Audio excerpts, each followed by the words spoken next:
eso. Muy buenas noches, bienvenidos, bienvenidas. Esto es Sin Lugar para los Débiles y por supuesto hay un montón de temas para conversar hoy. Pero yo quiero proponerles una reflexión, como siempre, un manojo de ideas simplemente para pensar. A ver, en relación a las enormes movilizaciones que hoy hubo en todo el país y que se expresaron los movimientos sociales, las organizaciones de los barrios, porque, por ejemplo, entre otras cosas, recortan programas sociales y no hay comida en los comedores, siempre genera voces, opiniones, críticas. Y esta mañana, en el programa de Luli Trujillo y de Rubén Suárez, nuestros colegas en la calle, Diego, Alejandro, estuvieron haciendo entrevistas a mucha gente. Levantaron testimonios muy importantes para pensar, por lo menos desde mi punto de vista, para pensar cómo está analizando una porción de nuestra sociedad lo que pasa. Testimonios que para mí dejan mucho para desmenuzar y para entender, más allá de lo que haga la política, cómo cada uno de nosotros y de nosotras en el lugar en el que estamos podemos interpretar aquello que sucede. Esto se los propongo para el momento editorial, por supuesto después vamos a estar hablando del discurso de Cristina Fernández de Kirchner, de lo que se discutió hoy en el Senado. ¿Es cierto que se modificó lo que se votó en diputados de la ley base y pasó al Senado de otra manera? Bueno, tenemos mucha información de ellos, está todo el equipo para compartir, si ustedes quieren, claro está, esta noche. Les doy la bienvenida, esto es Sin Lugar para los Débiles.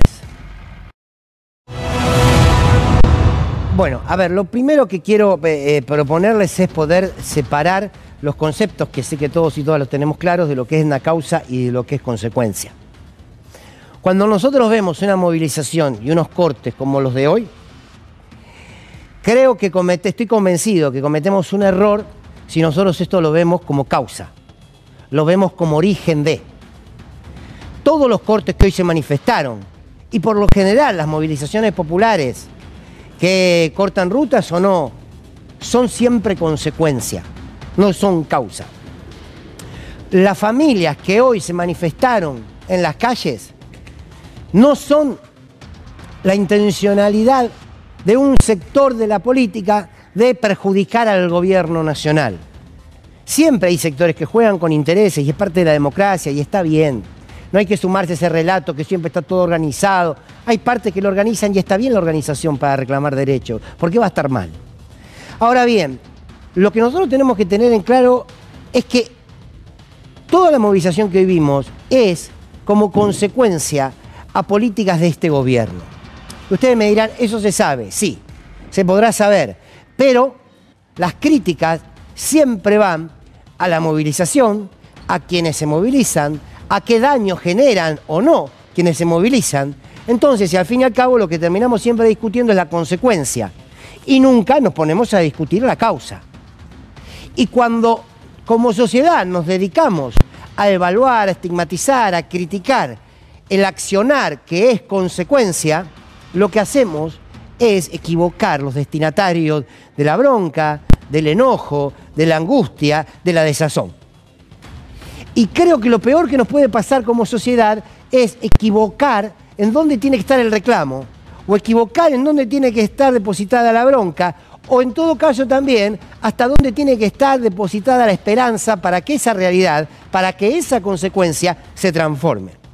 Entonces, cuando yo escucho que muchos medios, y por supuesto gente del gobierno, lo único que hace es ver cómo puede estigmatizar y criticar y golpear a los ya golpeados que se salieron hoy a manifestar, lo que quieren es empujar a la sociedad que ponga la atención allí.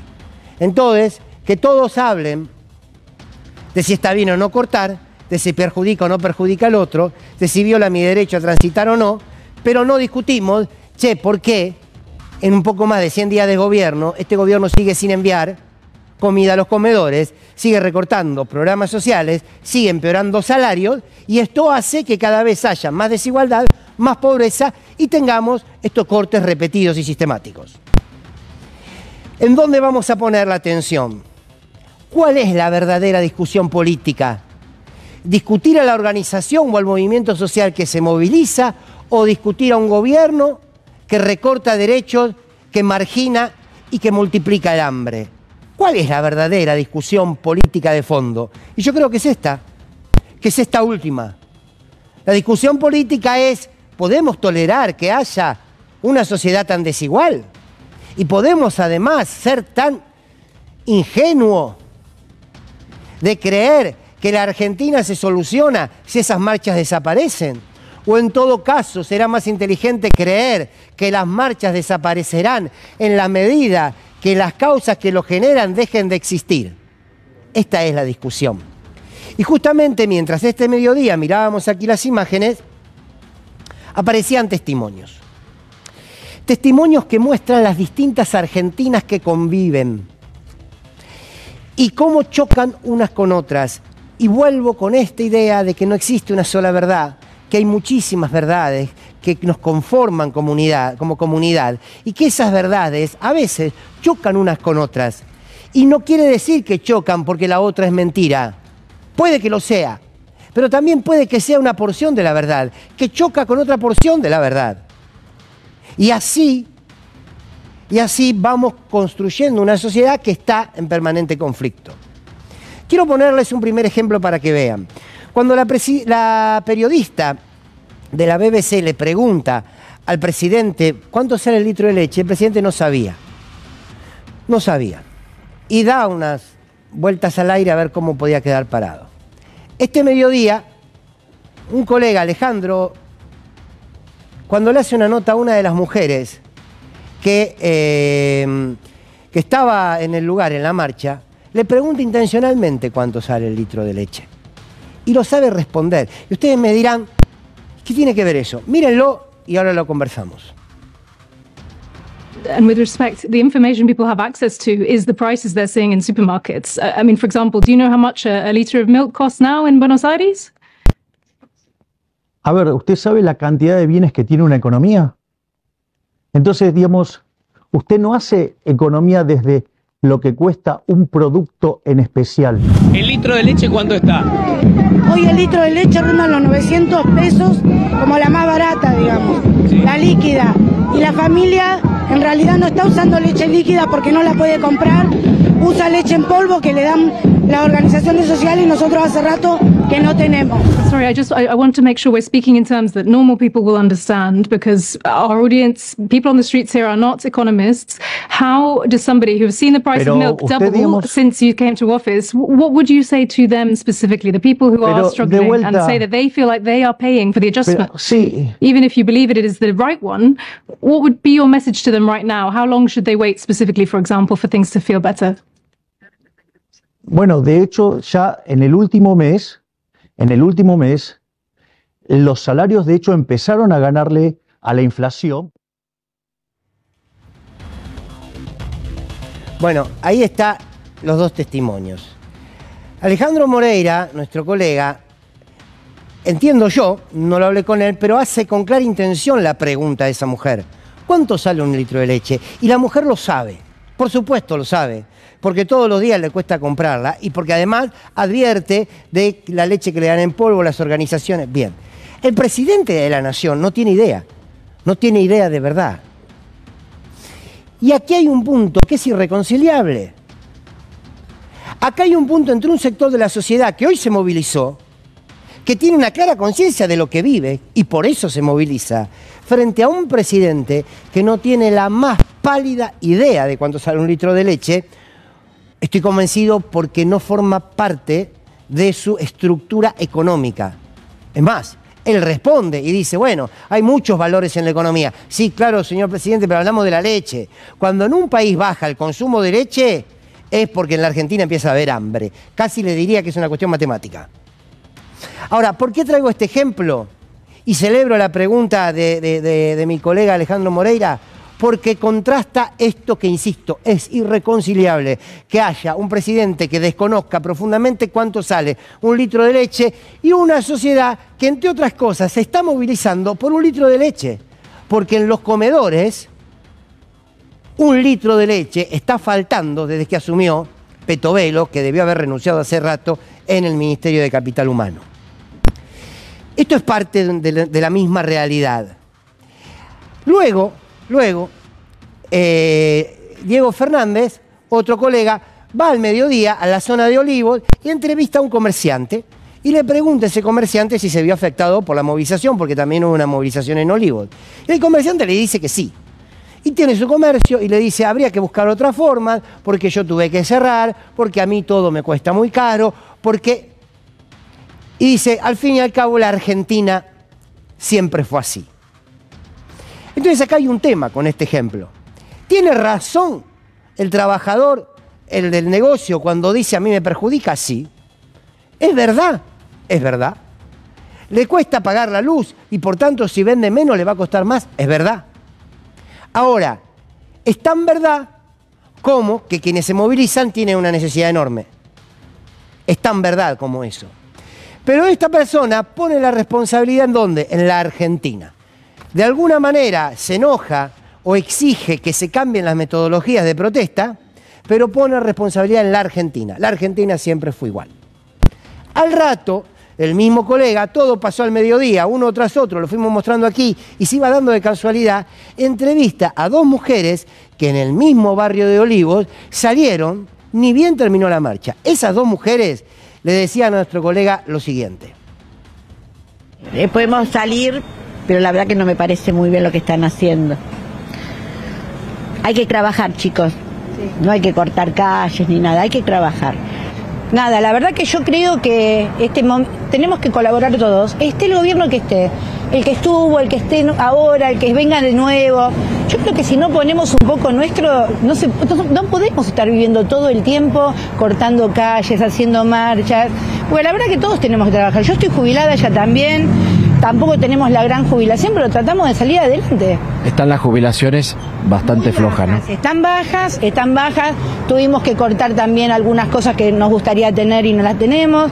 A mí, ¿sabes qué? Me parece como que todas estas movilizaciones obviamente que están armadas, pues lo sabemos todos. Yo creo que hay mucha gente que quiere trabajar, tampoco hay tanto trabajo, porque también esta es la realidad que estamos sufriendo. Esperemos que se pueda abrir más cantidad de trabajo, que cambie la ley laboral, porque mucha gente también no toma por todo el tema de la ley laboral, ¿viste?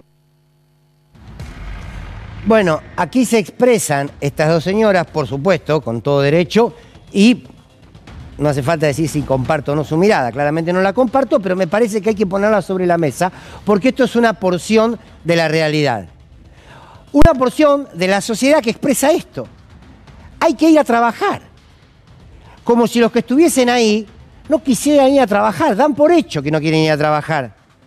Y después la mujer que dice, bueno, por supuesto que no hay trabajo. Bueno, entonces si no hay trabajo, dígale a su amiga que está ahí al lado, porque su amiga que está ahí al lado decía que no quería ni ir a trabajar. Y después dijo, bueno, pero también aquí hay una reforma laboral. Bueno, pero esta es otra mirada.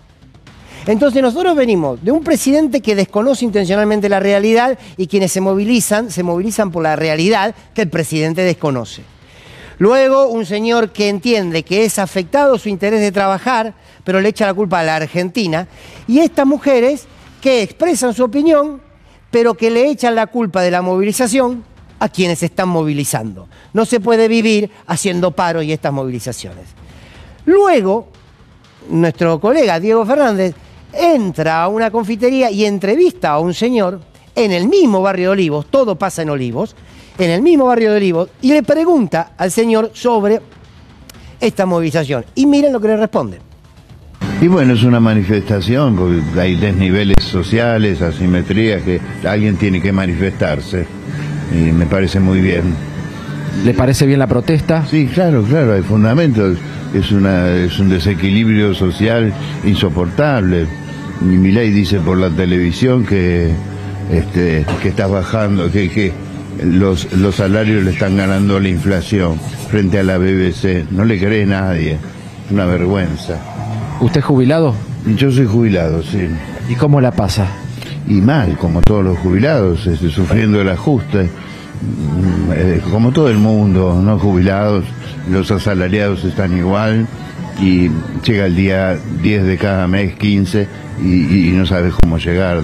Yo voté a este gobierno, y a los 5 días digo, esto no va con la gente, no incluye a la gente, y entonces no, te digo la verdad.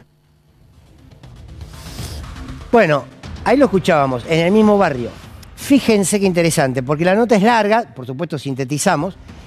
Este señor dice, ¿y cómo no va a haber estas manifestaciones si hay una, yo lo sintetizo en la palabra desigualdad, que fue lo que expresó en otras palabras. ¿Y cómo no va a haber esta movilización si hay una desigualdad terrible? Pero además, en la nota dice, voté a Milei, pero ahora estoy arrepentido porque este presidente no va con lo humano, o sea, básico, ¿no? No gobierna para el ser humano en general. Y también en la nota, que aquí no se escuchó, pero lo dijo, también votó a Macri. Y fue muy crítico al peronismo que dijo, que habló del relato y que habló. Esto también es parte de lo que siente la sociedad y es parte de la verdad, es que se empiezan a chocar con la verdad de la señora y con la verdad. ¿En qué se choca? ¿Y por qué me parece oportuno sobre todo el último testimonio? Porque el último testimonio parte de una sensibilidad social que nos permite sentarnos al diálogo. Ahí sí. Seguramente para este último testimonio, y de hecho lo expresó, la manera de salir de esta situación social son los instrumentos que te podía dar la derecha. O sea, o Macri o Milei por algo los votó y no votó al peronismo. Y está en su derecho. Sin embargo, no parte del desprecio, no parte de criticar la consecuencia, no parte de la estigmatización, no parte de decir el problema es que se movilizan. Lo que dice es, bueno, revisemos la causa. De todos esos testimonios en el mismo barrio, hubo uno que dijo, hay desigualdad, entonces ¿cómo no va a haber esta manifestación?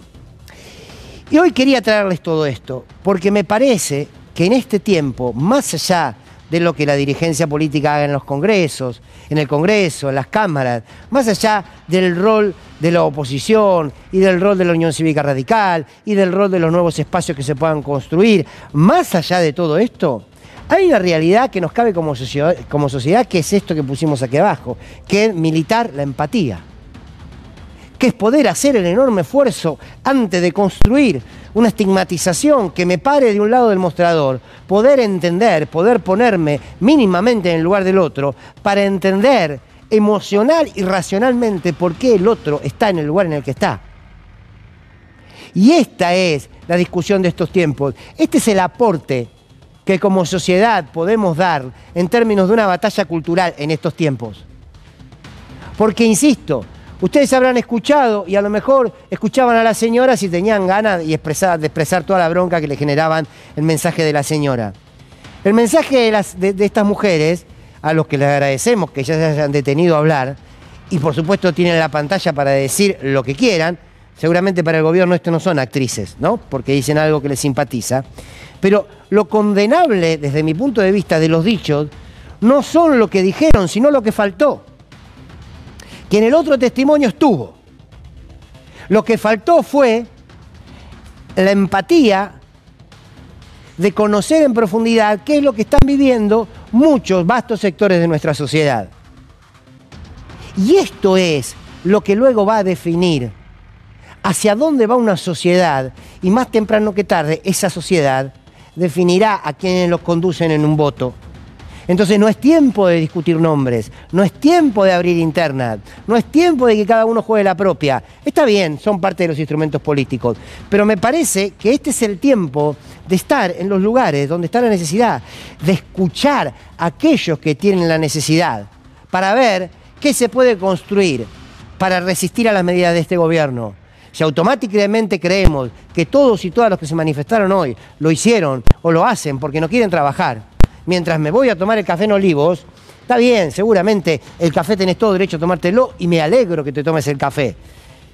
Lo que no podemos entonces es siempre mirar al de al lado como el problema del recorte de mi libertad. Por eso, y con esto cierro, por eso, cuando más de una oportunidad remarcamos que la libertad individual es una mentira, hoy se demuestra, por eso las verdades se chocan. Porque la libertad individual no existe, la libertad es siempre colectiva, o no es. Porque la mayor libertad está en que todos puedan gozar de los derechos a la alimentación, a la vivienda y a la salud. Si el muchacho del local de Olivos se vio perjudicado, que no pudo abrir su negocio, yo le digo, tiene razón en indignarse que no pudo abrir su negocio. ¿Se da cuenta que usted no puede ser libre si el de al lado no es libre?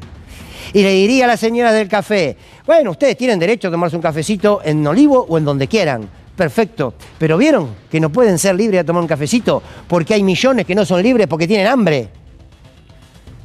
Entonces, sí, el tercer señor dijo, claro, ¿cómo no va a pasar lo que pasa? Miren la desigualdad que existe. Y eso es lo que te marca. Que construimos una libertad colectiva o nos morimos en soledad. Pero que nos morimos en soledad no hay duda. La opción no es muy jodida, ¿no? Me parece. Bienvenidos y bienvenidas, esto es Sin Lugar para los Débiles.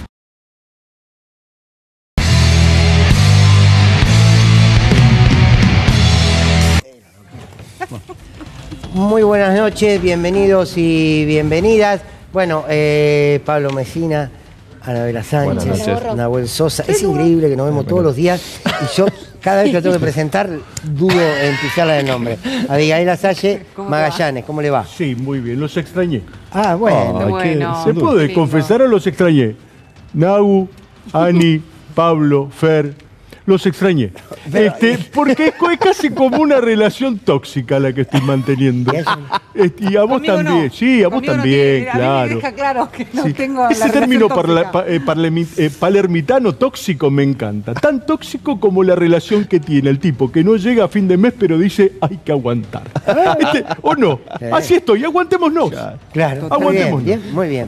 Bueno, movilizaciones, habló Cristina Kirchner y es cierto esto que estamos aquí leyendo, ¿no? No hay una conexión con la realidad, fue claro en eso, Cristina, ¿no? Sí, me quedaba, Fer, en tu editorial, ¿no? Cuando vos decías, bueno, las 3 interacciones sociales que pasan en Olivos en menos de metros cuadrados, ¿no? Ahí me salta el sociólogo del alma, ¿no? Porque sí, es como que hubieron 3 interacciones en el mismo momento que muestran 3 realidades que a priori parecerían ser muy distintas, pero en un punto no lo son, ¿no? Y yo creo que acá hay algo de cuando vos hablabas de la empatía, que es clave en este momento, sobre todo porque, viste que lo hablamos muchas veces, acá probablemente no haya un estallido, haya una implosión, ¿no? Y cuando uno decía, bueno, ¿qué es una implosión en términos sociales? Es que arranca la guerra de pobres contra pobres, ¿no? Que la sociedad no logra descargar, como suele pasar habitualmente en los estallidos, que descarga, pero mal que mal, descarga en un lugar y las cosas cambiarán mucho, poco, sino que es como que la procesión va por dentro, implosiona y arranca esa guerra de pobres contra pobres, ¿no? Entonces, me parece que frente a esa guerra de pobres contra pobres, que obviamente el gobierno la va a fogonear todo lo que pueda hasta el máximo, y va a apelar a lo que son las microdesigualdades, que es esto rápidamente, va a buscar que ya no sea la clase media versus la clase trabajadora, es el inquilino contra el propietario, el que está en un trabajo formal versus el que está en el trabajo informal, o sea, ahí en lo micro va a apuntar, y me parece que frente a eso, uno diría la contracara de eso sería al contrario, la empatía, recuperar el tejido social, decir, bueno, a ver qué hay en común entre esas dos señoras, el señor del... Bueno, porque hay algo en común, estás en el mismo barrio, está pasando eso, y de alguna manera a todos que pase eso no le conviene. Claro. El tema es cuánto estamos dispuestos a esperar para que eso suceda. Porque también se me ponía en esta equivalencia, ¿no? El que tiene el trabajo público con el que está trabajando en el privado. Entonces eso también genera esa lucha. ¿Cuánto tiempo nosotros vamos a estar esperando, diríamos, como sociedad, en poder ponernos en los pies del otro o en los zapatos del otro, ser empáticos con el otro? Porque como estamos ahora se está destruyendo toda esa empatía. ¿Cuántos años nos va a costar recomponerla? Bueno, ahí entra en juego también lo que es todo el odio que se ha instalado, toda la bronca que rompe, ¿no? Que perfora, o que evita, mejor dicho, que surjan procesos de mayor comprensión social, ¿no? Pero ¿y cuánto tiempo, además, estar hablando y insistir con la empatía y con tratar de hacer entender? Porque esto no es un fenómeno que aparece ahora. Hace años que venimos hablando de lo mismo. Acabamos de ver el testimonio de una persona que vos lo explicabas bien. Lo voté a Macri, ¿no? Después, Alberto. Y ahora lo voté a Milei también. ¿Cuánto más hay que explicar? Es decir, lo que tienen que reconocer también aquellos sectores es que solamente están manejados y cegados por el odio, que votan en contra de... Yo entiendo que hay un montón de razones por las cuales vos hablabas que hay que ir a buscarlo, se quiere hablar, pero a mí el que me está dando pena realmente en realidad hoy es aquel que sí tuvo una visión colectiva, que aquel que votó de manera colectiva y por el otro, y hoy la está pasando terriblemente mal. Para algunos tiene que... El escarmiento parecería que los puede hacer cambiar de opinión, pero lamentablemente pasó hace 4 años atrás y volviste a hacer lo mismo. Yo tampoco sé, ahora queremos escuchar a Ana, pero yo tampoco sé si todo aquel que votó a Milei lo votó desde ese lugar. No lo sé. A ver, yo creo que aquella persona que votó por odio, hay gente que habrá votado engañada, hay gente que habrá votado bien. Ahora, cuando vos vivís los últimos 10 años mal, y estás enojado con todo, la figura de Milei apareció fuerte ante eso. Era la imagen de la ruptura. Y fueron y rompieron. No lo justifico ni lo dejo de justificar. Lo que digo es que es parte también de lo que puede ser o lo que fue el motor del voto, me parece, ¿no? Sí, sí, puede ser. Sí, a mí lo que en estos días me quedó un poco más claro, uno lo viene como entendiendo, pero en esta semana con lo que pasó con la nota de la BBC y básicamente todo lo que viene como respuesta por parte del gobierno es que a este gobierno no le importa nada. O sea, le preguntan por las personas concretamente de carne y hueso y dice, mira, la verdad que yo no estoy en la micro, estoy en la macro, no les interesa absolutamente nada. Eso es clarísimo. Por un lado eso y por el otro lado que el discurso es impecable y sigue siendo hoy en día totalmente imposible de permear, ¿se entiende? Como en esto de la señora que dice, pero hay que hacer el esfuerzo, hay que trabajar todos. Por ahora se sigue sosteniendo de esa manera. Entonces, ante esas dos cosas que viste que de alguna forma uno dice, bueno, ¿cómo entras? ¿Cómo calas por este lado? A mí lo único que me queda pensar como respuesta es que exista un futuro, que existan opciones, que exista la idea de comunidad, que existan partidos, que existan básicamente ideas superadoras a lo que tenemos hoy en día. Que eso me parece que por ahora está bastante acéfalo. Por eso digo, más allá de lo que nosotros podemos discutir entre nosotros, bueno, ¿por dónde se sale? No, y socialmente no creo que estemos preparados. Muy bien. Por allá, mirá. ¿Qué? Se sale por allá. No, los todavía tenemos aguanto rato largo. Recién los extrañaba y ya no los aguanto más. Recién empezamos y ya no los aguanto más. Chicos, fe, esperanza, vamos. Vamos para adelante, que la Argentina puede salir. ¿No ven el mundo como está? Elon Musk, la BBC. Puro Scioli. relato, puro relato. Sí, que sabe algo usted, Scioli. ¿Y no escucharon a Daniel? Festejó de estudiante. Que hay que poner el hombro, que hay que aguantar, que hay que tener paciencia. Vamos, chicos, la BBC, Scioli, Elon Musk, chicos, vamos con esa. Que traigan la isla. Bueno, hoy habló Cristina Kirchner y en un ratito tenemos una entrevista que quiero que escuchen con mucha atención. Porque me parece que es un testimonio que marca, que es una foto del gobierno de Javier Milei.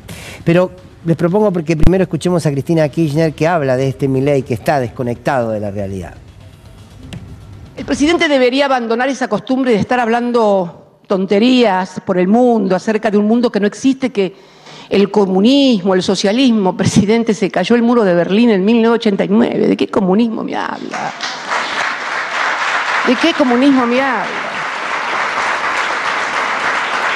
Ya se lo dije, tiene muchos prejuicios, se lo dije el día que asumió.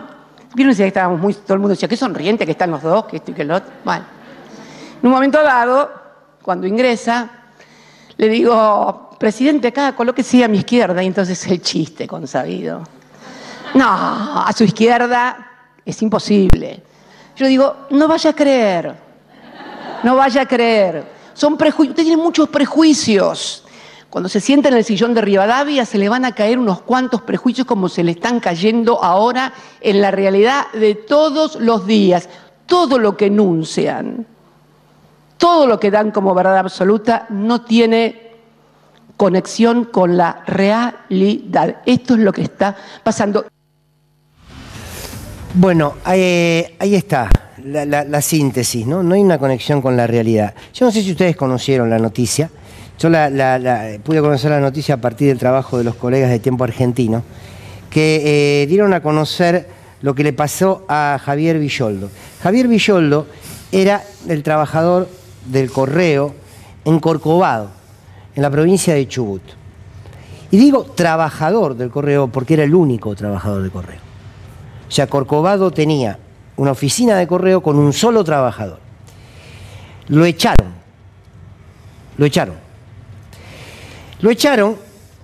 Y Corcovado se queda sin correo.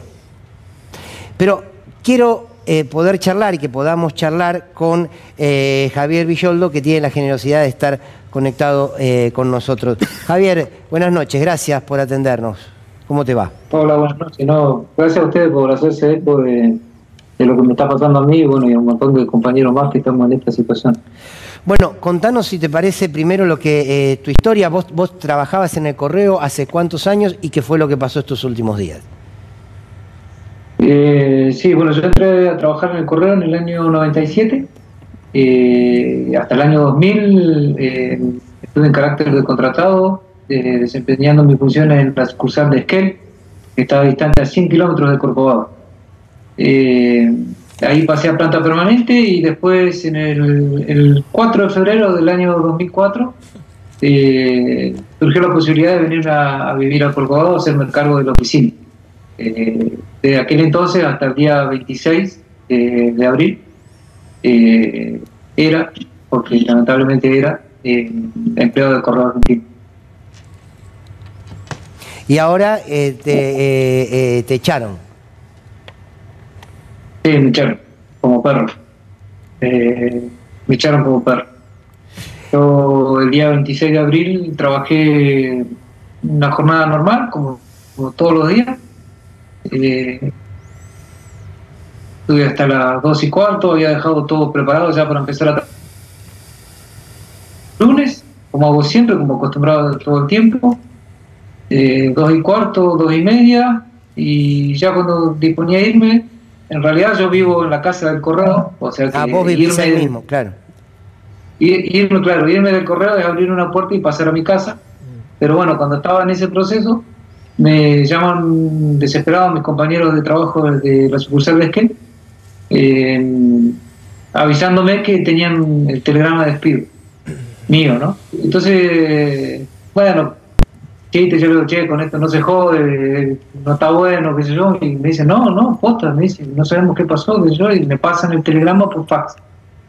Ni lo leí. O sea, si vos me decís hoy que te cuente qué dice el telegrama. Ahora, al echarte. ¿Cómo? Al echarte a vos, Javier, por supuesto que perdiste tu fuente de trabajo, que perdiste además el lugar donde vivís. Corcovado, contanos un poco del pueblo. Corcovado se queda sin correo y lo más cerca que tienen es Esquel. Sí, tal cual. ¿Que está cuánto después de casi 50 años, donde en aquel entonces lo primero que se hizo como correo fue pobladores que se trasladaban a Esquel a caballo, de los más cerca que había en aquel entonces, Esquel y Trevelin, que Trevelin está a 80 kilómetros. Iban a caballo y hacían todas las diligencias que correspondían, tanto a Esquel como a Teca, que es otro pueblo que está a 100 kilómetros también.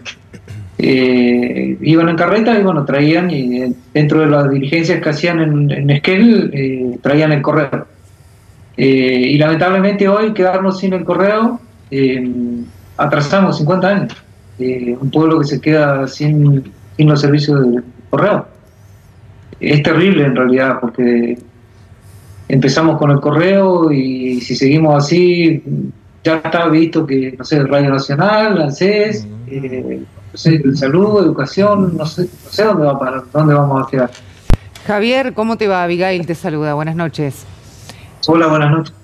A ver, por lo que vos estás relatando, son más de 24 años de estar trabajando en el correo, 24 exactamente efectivizado en el Estado.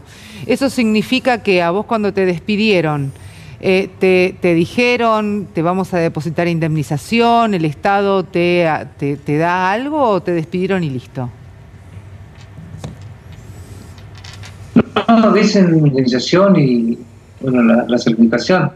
A mí la indemnización no me sirve, o sea, yo soy un trabajador, yo necesito trabajar.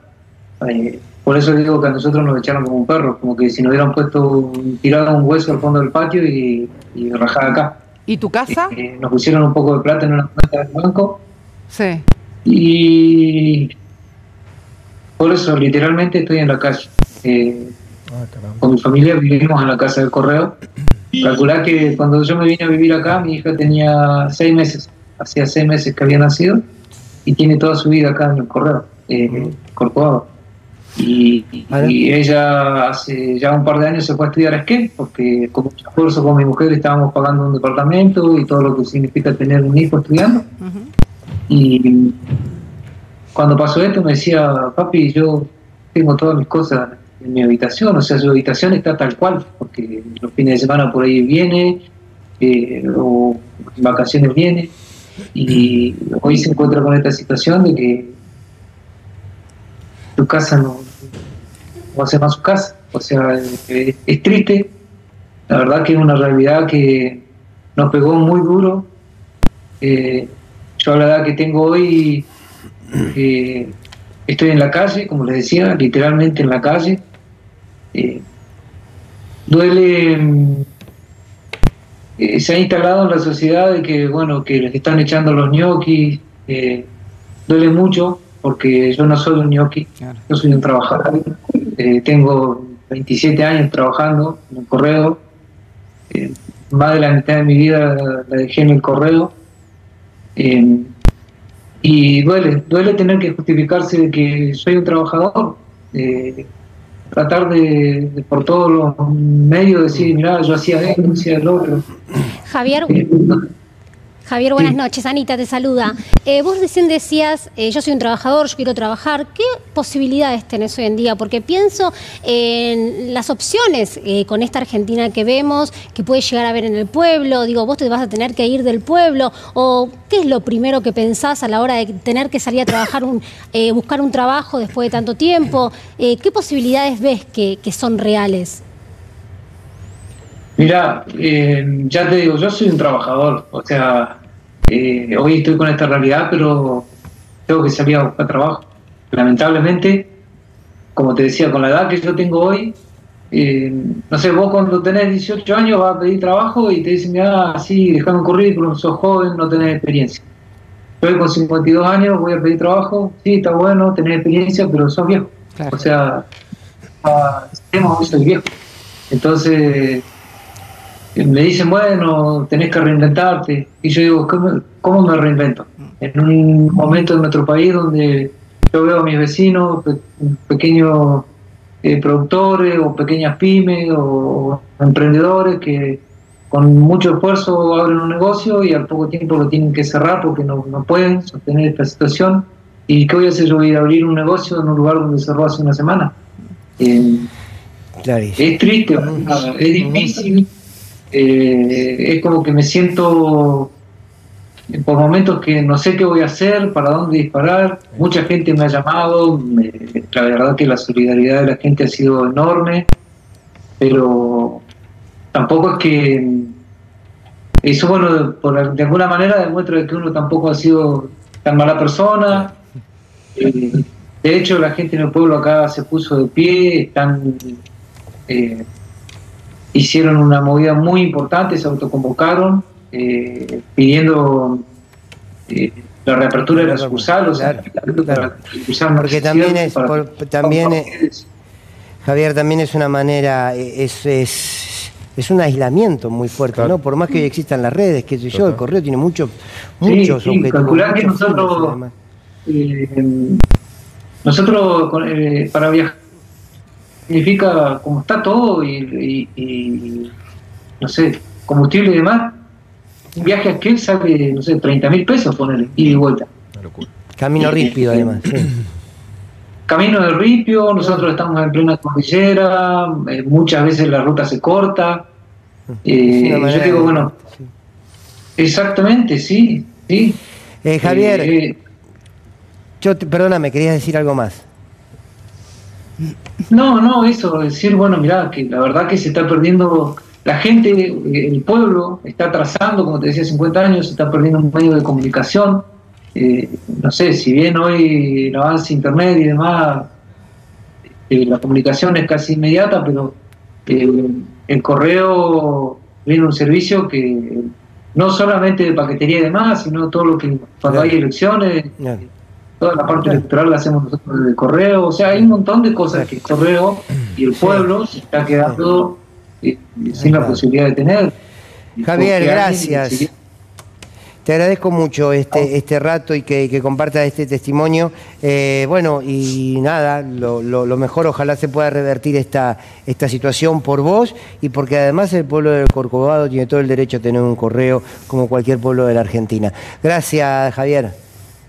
No, gracias a ustedes, como te dije, por hacer eco de lo que nos está pasando hoy y pedirle, dejar un mensaje que los trabajadores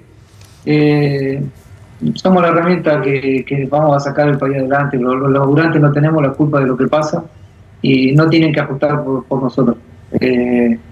Nosotros le ponemos el lomo y nos merecemos jubilarnos dignamente. Yo quiero mi trabajo y jubilarme dignamente, nada más.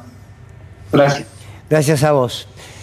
Queríamos traer el testimonio de Javier, porque a veces las discusiones se dan todo bajo la lógica de las grandes ciudades, que está bien y que se nos golpea, pero esto es un pueblo en la provincia de Chubut donde deciden echar al único trabajador del correo. Me dicen cuánto aporta el déficit cero. Estaba pensando lo mismo. Hasta se aportase al déficit cero, porque estás aislando, tienen que hacer 90 kilómetros en un camino de ríspido, le sale 30.000, le sale un tanque, dijo 30.000 pesos para tener un correo. Se dan cuenta que no hay un vínculo con la realidad, como decía Cristina Kirchner, pero además el recorte va, algunos no llegan nunca, pero después va y esto pasa en los pequeños pueblos. Esto pasa en los pequeños pueblos. Y este tipo de recorte como otros.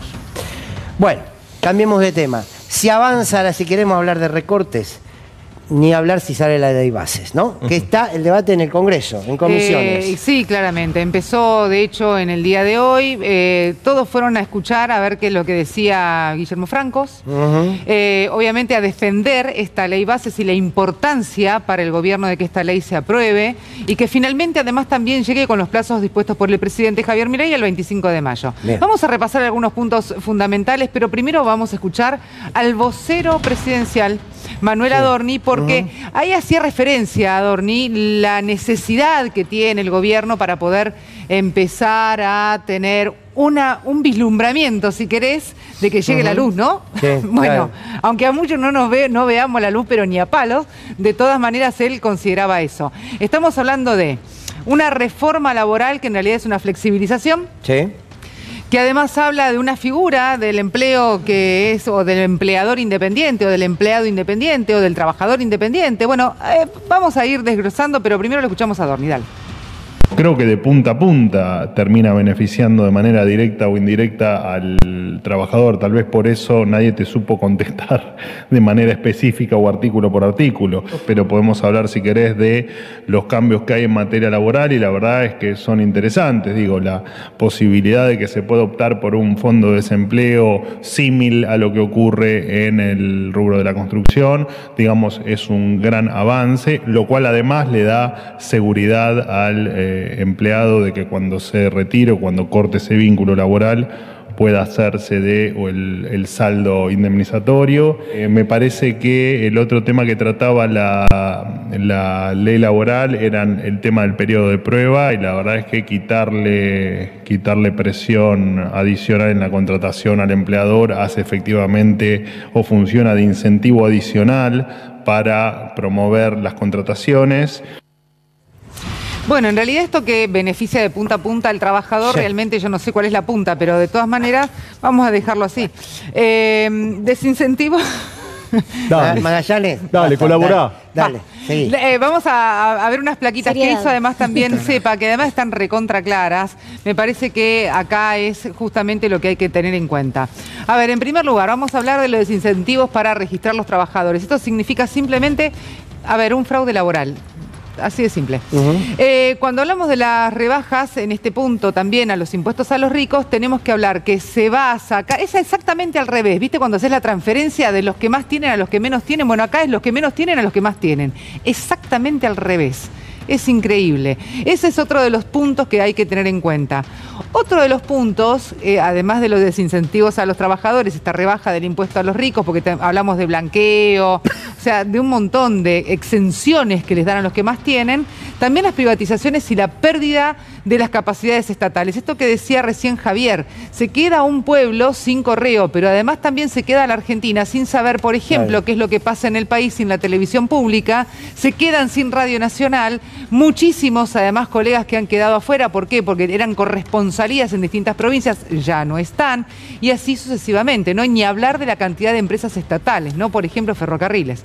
La destrucción, obviamente, de la industria local es otro de los puntos para tener en cuenta de esta ley bases, que pasa si se aprueba en el Senado, y además también la eliminación de la moratoria para las jubilaciones. Vos sabés que a principios del año pasado había 800.000 personas iniciando el trámite de jubilación.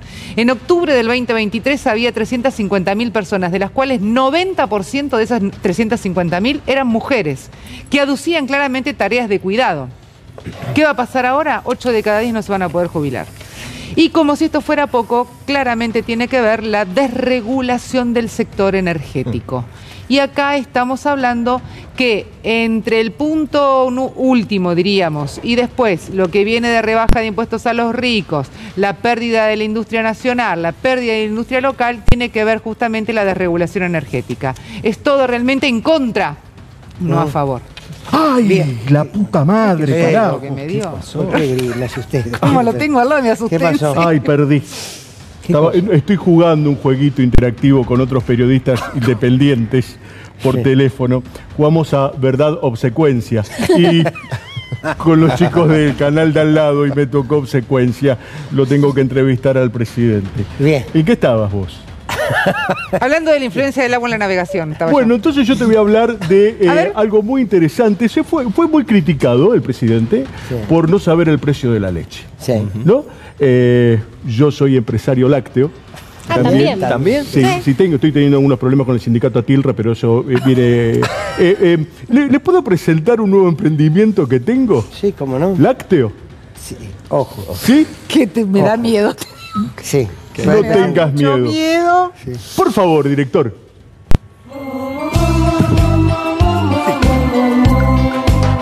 Clay. ¿Cómo? La nueva leche Milk Clay. Es una leche imaginaria que está al acceso de todos. Es una leche, obviamente, que ahora viene en sachet de 5 litros para compartir. Y acá la tengo, acá la traigo. Ustedes pueden ver. Hermosa. Lo bueno de esto es que es tan imaginario como la baja de la inflación, la suba de los salarios y el armado de la oposición. Y lo mejor para los periodistas independientes es que no te queda el bigotito. No. Después de una entrevista nosotros nos hidratamos con Milk Clay, la leche presidencial, y estamos todos nutridos y fabulosos. ¿Ya dijo el precio? ¿Cuánto sale? No tengo idea. Llévatelo, por favor.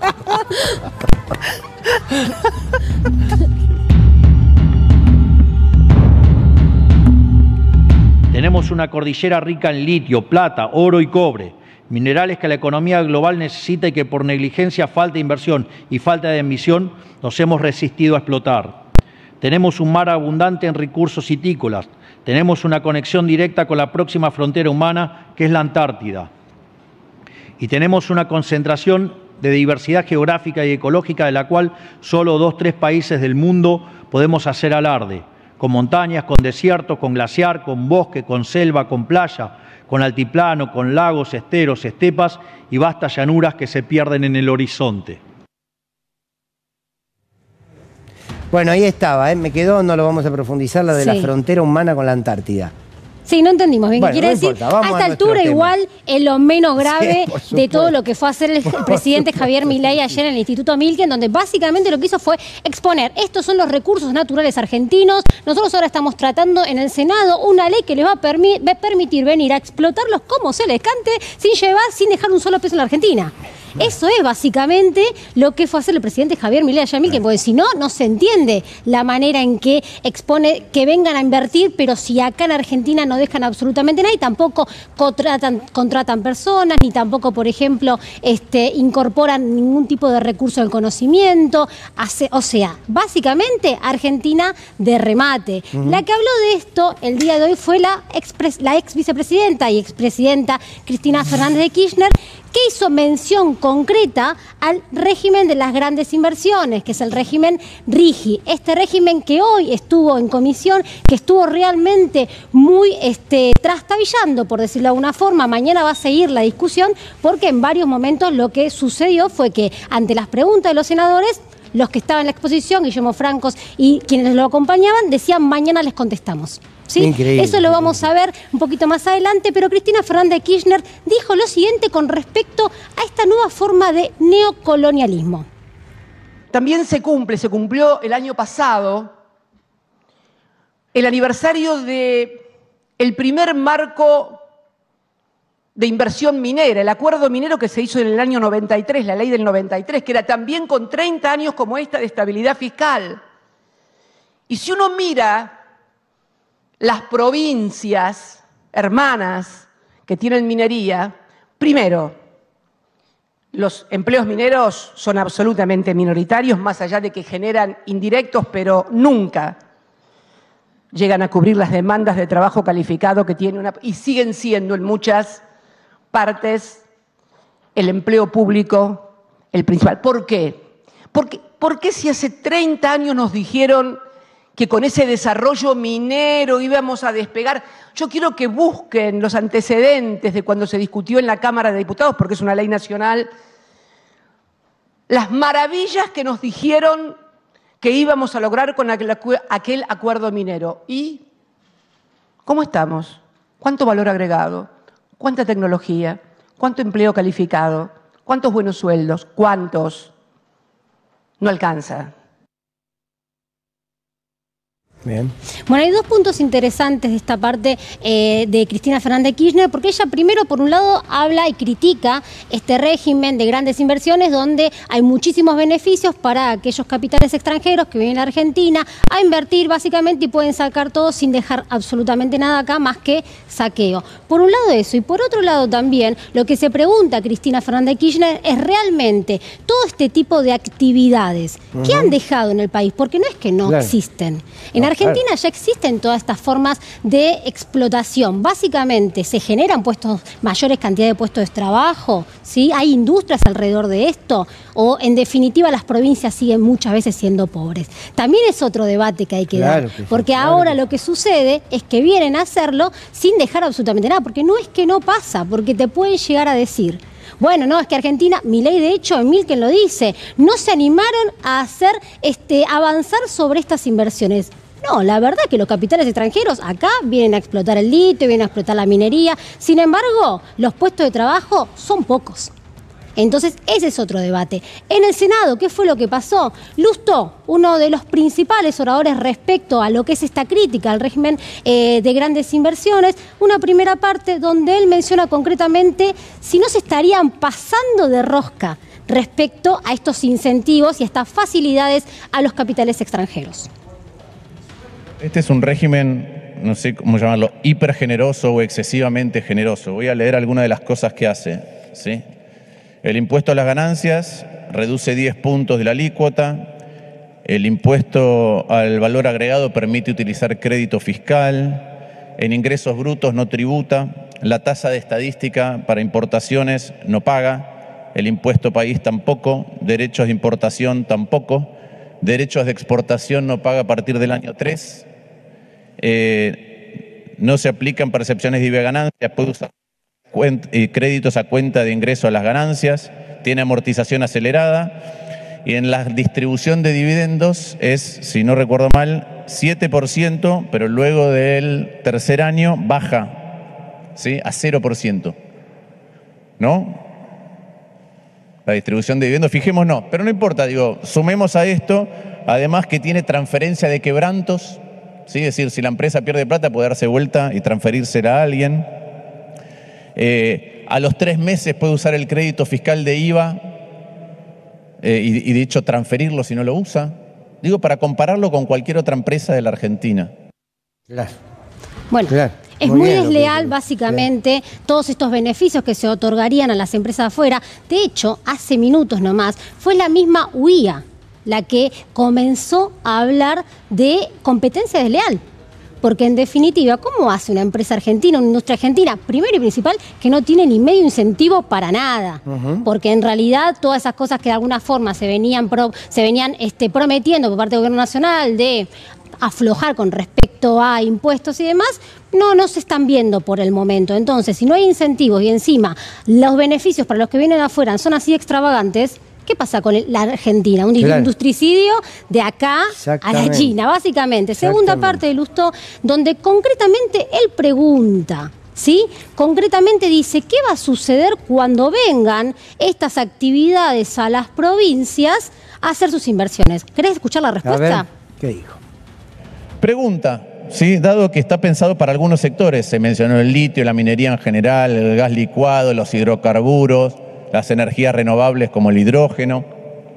La pregunta es, con este régimen, ¿podría, por ejemplo, venir inversión china o saudí que están interesados a hacer un puerto, comprar tierras y después exportar sin derechos de exportación los alimentos? ¿Podría Argentina ¿tendría Argentina manera de impedir eso con el RIGI? Voy a contestar algunas de las consultas que hace el senador Lustó, igual sobre el RIGI en particular. Mañana vamos a tener la explicación más detallada, o la idea era tener mañana la reunión para hablar en profundidad del tema. Bueno. ¿Escuchaste la respuesta? Mañana. Mañana va Chirilo al Senado. Tienen depositado de alguna manera todas las esperanzas, pero la realidad es que concretamente sobre este tema, que es régimen de las grandes inversiones, es donde se le está frenando muchísimo la ley base en la comisión en el Senado. Es muy importante este segundo, el interrogante que hace Lustó. Yo espero que Lustó vaya y vote en contra, porque lo viene criticando mucho esta ley bases. Puede ser que no, Borro, ¿eh? No, por eso digo, por eso me pregunto si va a ir y cómo va a votar, porque esto que hoy manifestó me parece que es muy oportuno y muy necesario, sobre todo por la claridad. Esa última pregunta que hace Lustó es lo que sintetiza lo que ustedes están leyendo ahí abajo, la Argentina de remate. La falta de control, la falta de impuestos, es darle porciones, explotación y que se puedan llevar todo, sin pagar nada además. ¿Esto cómo se sostiene? Se sostiene con un relato. Y entre el día de ayer y hoy es donde más lo vimos instalado. Sin ir más lejos, el tuit de Elon Musk, que dice, recomiendo invertir en Argentina, un tuit que saca ayer después del encuentro con Javier Milei, es parte de esta construcción mediática. Si vos veías las redes sociales el día de hoy, toda la gente seguidora de Milei diciendo, ustedes lloran por este lado, los de izquierda lloran por este lado, pero acaba de venir a invertir Elon Musk. Elon Musk no invirtió nada en la Argentina. Por ahora hay todas supuesto de esto, ¿Se quiere quedar con el litio? Sí. Bueno, pero por ahora no hay ninguna inversión concreta y real. De hecho, Elon Musk compra litio a través de otra empresa extranjerizada acá en la Argentina. Concretamente no hay un proyecto de nada. Por lo tanto, no quita que el día de mañana pueda suceder. Ahora, ¿qué tipo de inversionistas quiere la Argentina? ¿Inversionistas buitres o inversionistas que vienen y generan puestos de trabajo? Porque también es otro punto. Y acá tenemos de alguna manera una perlita que se fue viralizando en el día de hoy, que tiene que ver con qué tipo de inversionistas está soñando Javier Milei para este país. A ver. Leader in the world right now, I was going to ask Javier. Bizarrely, Javier is in Argentina of all places. Javier Milei, it's going to be an interesting experiment. This is a highly, highly intelligent leader who was taught in the School of Austrian Economics. And it's funny because the last time I was on, we talked about entitlements. What would I do? He cut Social Security 35% after he came to office. They've gone from a primary deficit of like 4 or 5% to a 3% surplus. They've taken a massive hit in GDP, basically a depression for a quarter, and his approval rating has not gone down. In addition to being highly intelligent and knowing economics, he's a showman, and so far he's been able to maintain the streak because they like the showman part. And I think he's got a real shot, and I'm not only invested in Argentina. By the way, do you want to hear how I invest in Argentina? It's a funny story. I wasn't at Davos, but I saw the speech in Davos, and it was about 1 o'clock in the afternoon in my office. I dialed up Perplexity and I said, give me the 5 most liquid ADRs in Argentina. It gave me enough of a description that I followed the old Soros rule, invest and then investigate. I bought all of them. We did some work on them. I increased my positions, and so far it's been great, but we'll see. I don't know how much time the populace is going to give this guy, but so far his popularity is maintained. And Bueno, lo que traigo en este ejemplo concretamente es, obviamente, uno dice, qué bueno que lleguen las inversiones a la Argentina y todos en este país vamos a estar tirando para que eso suceda. Claro. Pero de calidad. Un tipo que ve un discurso de Javier Milei y dice, bueno, voy a poner acá porque me parece un showman interesante, vamos a ver cuánto realmente aguanta la gente y entonces retiro la plata porque en definitiva no les cuesta nada la cantidad de plata que tienen timbiarla de esa manera. O sea, no me parece que sean las inversiones de calidad que necesita este país para generar los puestos de trabajo que necesita este país. Ojo, ojalá suceda. Claro. Es el deseo que tenemos todos de que le vaya bien, muy bien a la Argentina. Pero hay que entender básicamente... No será de la mano de Milei, bueno, hay que entender igual que lo que está pasando en el Senado tiene mucho que ver también con estos ruidos y estos relatos que se conforman alrededor de que Javier Milei salió al mundo a buscar inversores y de golpe llegaron, no sé, los más o este hombre y sucede básicamente nada más que el relato. Ahora sí, lo que no es relato, el siguiente comerciante. Sí, yo lo entiendo al gobierno, pero que en un mes me suba el 600% me está obligando, no están cuidando a las pymes. Yo le diría al señor presidente que viaje un poquito menos, que se junte menos con Elon Musk, con Trump, y que trate de fijarse en las pymes de acá, de la Argentina, que están todas fundidas. Bueno. Esto no es relato. El señor le dice, menos viaje, júntese con las pymes que nos estamos fundiendo todos. Muy bien. Bueno, excelente informe, Ana, sí. Sí, discúlpame, un minuto. Llega un inversionista. No chifle. Sí. ¿Te puedo pedir una gauchada? Sí. ¿Te puedo pedir una gauchada? Sí, ¿No me sacás una foto con el tuit? Acá. Vení, Abigail. La llamo Abigail. No, Abigail también, no. Acá, pero acá más cerca de... Acá, ¿cómo salgo en plano? Me gustaría salir acá y después, o salimos mejor con los chicos. ¿Y qué te saco, la foto acá? Es un tuit de Elon Musk. Vení. No, vení, salí conmigo. ¿Con vos? ¿En la foto? Vení. Saca Borroni, pero... Bueno, no es. Dale, apúrese que estamos en el programa. Yo estoy haciendo esto. Sí. Es un tuit de Elon Musk. ¿Y yo me tengo que poner como Milei así? Sí. Pero tiene que hacerle caso, tiene que venir a invertir ahora. Es fabuloso. No es de Ignacio Copani. Es Elon Musk. No se meta con Ignacio Copani. ¿Qué tiene que ver Ignacio Copani? No es Ignacio Copani, no es Mercedes Rosa, no es todo lo que te gusta a vos. Sosa. Elon Musk. Bueno, está bien. Vengan a invertir. Hágale caso. Bueno. ¿Te sacas una foto conmigo? No.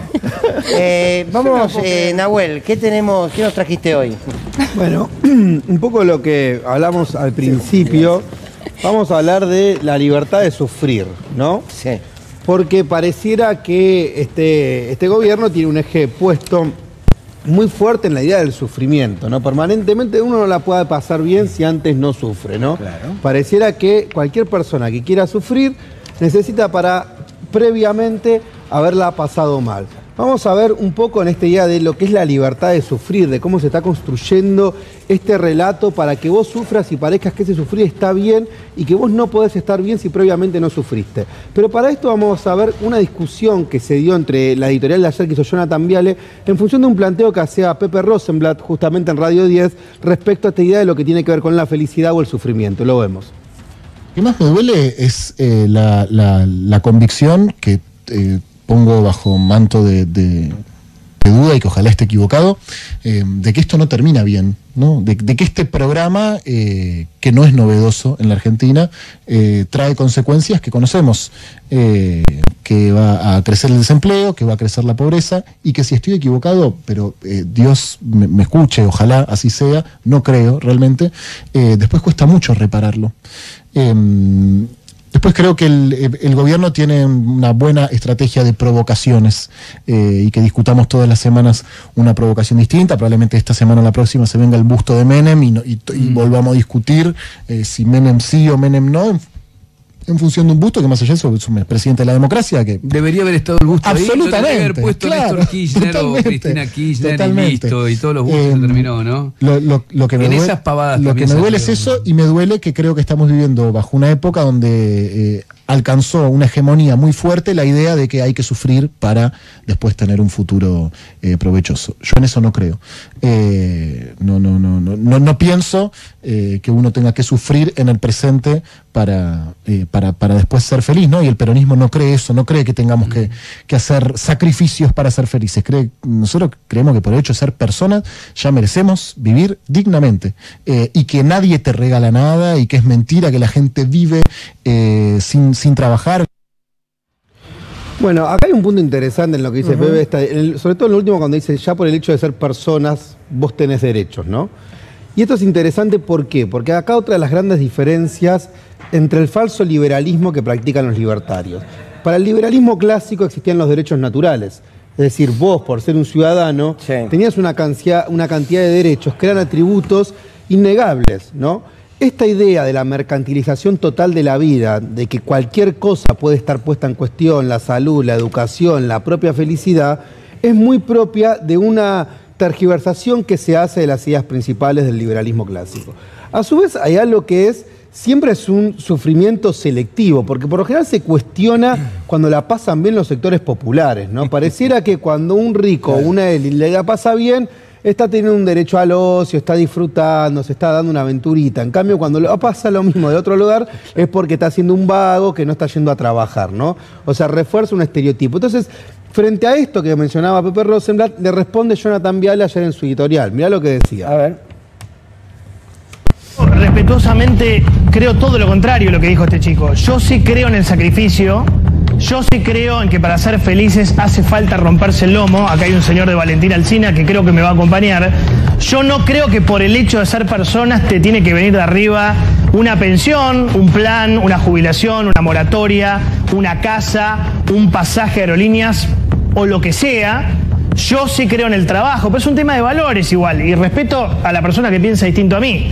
Yo creo en el trabajo y en el esfuerzo como motor y como medio inevitable para ganar las cosas. Inexcusable. Yo no, pero en mi cabeza, en mi sistema de valores, no hay otra. No creo en que el Estado te tenga que regalar nada. No creo en la cultura de la dádiva. No creo en la cultura del subsidio. Pero bueno, pensamos distinto. Y creo que el kirchnerismo nos convenció de que todo tiene que ser gratis. Recitales gratis, Telam gratis, fútbol gratis, Inca gratis, Feria del Libro gratis, la UBA es gratis, aerolíneas es gratis. Y la verdad que eso es mentira. Porque nada es gratis en la vida. Nada es gratis. Todo se paga con impuestos, todo. Y de algún lado la plata sale. Hay como una serie de falsos dilemas que uno podría quedarse horas, ¿no? Diciendo, por ejemplo, esta idea de por qué una persona que es feliz es sinónimo de que no está trabajando, ¿no? O que no se está esforzando. O sea, o una persona que sea de vacaciones, no, entonces es un vago, ¿no? Es como inaudito, ¿no? Y un poco esto me trae a coalición a algo que planteaba Leandro Santoro hace poco, que decían, pasaron de la revolución de la alegría en el 2015 con Macri, ¿te acordás que eran los globos de colores, pero por lo menos había alegría, nada de esto fue un error, tirando papelitos, a la revolución del sufrimiento? Mira, escuchemos lo que decía Leandro.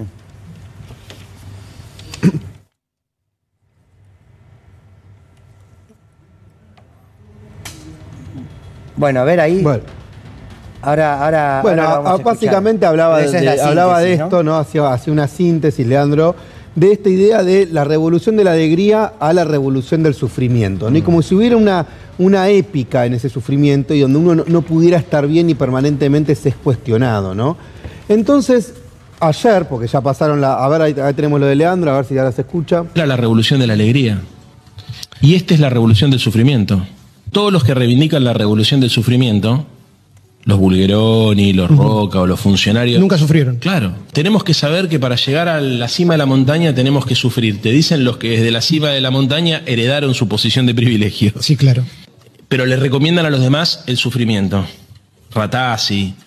Vos los escuchás y decís, che, pero vos te bancarías lo que le estás pidiendo a la gente. O el secretario de Medios, ¿te acordás que había dicho, es momento de que nos acostumbremos a comer una vez por día? Eso es increíble. Para mí es muy difícil que esto salga bien, imposible diría, que la sociedad se banque este nivel de desigualdad y de presión sobre las vidas y sobre los cuerpos. Es mucho lo que se le está pidiendo a la gente. El metamensaje es, bancate a ser pobre. El metamensaje es, si vas a tener un hijo, prepárate porque tu hijo va a tener la misma suerte que vos y no existe más la movilidad social. El metamensaje es, además, vamos a vivir en una sociedad muy desigual, donde vos por Instagram vas a poder ver la vida que nunca vas a tener. Pero la pregunta del millón es cuál es el umbral de tolerancia que tiene la sociedad. Y hay que ver cuando se alcance ese umbral de tolerancia, cuando la gente diga, no, loco, para hasta acá, cómo reacciona el gobierno. Claro, sí. ¿Pero por qué? Porque también es un gobierno que es muy torpe. Entonces, hoy están pasando una luna de miel con los medios de comunicación donde dicen cualquier barbaridad y lo minimizan. Y lo minimizan y lo minimizan y lo minimizan. Ahora, todo gobierno, del signo ideológico que sea, se desgasta. Entonces las balas que no te entran hoy, te entran mañana. La bocha se da vuelta y te dice, no, la verdad que esto no va para ningún lado. Bueno, Muy bien, Leandro, muy un claro, poco, muy ¿no? claro. Graficaba esto, ¿no? Esta idea. Y me parecía también, bueno, ahora ya pasaron unos minutitos, pero ayer fue el natalicio de Eva Perón, ¿no? Sí, claro. Entonces había dos frases que hoy yo repasaba. Una que Evita decía una cosa siguiente, que hay más abominable que un imperialista, un oligarca nacional que no quiere la felicidad de su pueblo. Y tenía una segunda también. ¿Y qué es peor que un oligarca? Mira cómo tranqui. ¿Y qué hay peor que un oligarca? ¿Qué es peor que un A oligarca? ver, ¿qué hay peor que un oligarca? ¿Qué? O sea, ¿qué es peor que un oligarca que no quiere la felicidad de su pueblo, según Evita? ¿Qué? Un traidor a su clase. Entonces, Muy vamos, bien, muy no, bien. peor que un imperialista Sí. es un oligarca que no quiere la felicidad del pueblo. Por Peor que un independiente. oligarca que no quiere la felicidad del pueblo es un traidor a su clase. Entonces me parece que acá, en esto que hablamos, que ahora se dice mucho, la batalla cultural, bueno, la batalla cultural capaz que hoy pasa, y ahí volvemos a la editorial tuya, Fer, por recuperar la empatía frente al sufrimiento, ¿no? Me encantó. Sí, ¿Te encantó? a mí me encantó. Me encantó. Un Me látigo encantó. me Mira, tira no ahora. coincido en nada, pero me encantó. Yo te estuve escuchando desde el comienzo, donde vos dijiste, vos tenés que tener un programa, pibe. Alma de sociólogo. A la No, medida... es sociólogo. ¿Eh? Él es sociólogo. Bueno, sí. Me sacaría la remera de la Mona Jiménez, que me parece que no va. Pero después... Versión neoyorquina de la Mona Jiménez. Sí. Nadie lo veía a Johnny, me dio una sed. No, claro, no. Está bien. Bueno, genial. ¿Qué hacen? ¿Pueden parar de reírse así? Ahí, por favor. Extraordinario, Nahuel, como siempre. Che, lo despedimos, basta. Lo despedimos al Flaco Menotti, un hombre que le ha dado muchísimo al fútbol argentino.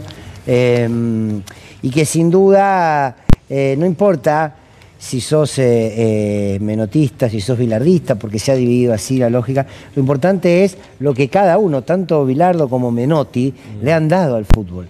Y Menotti le ha dado muchísimo al fútbol, le ha dado muchísimo a la selección particularmente, pero también a toda una filosofía del fútbol, que siempre va a estar vigente, como también la de Bilardo. Y ahí entrarán después los gustos, pero lo que no puede pasar nunca es la cancelación, ¿no? Bien, y se fue el Flaco Menotti, lo despidieron. ¿Tenemos algo para ver? Sí, tenemos algo para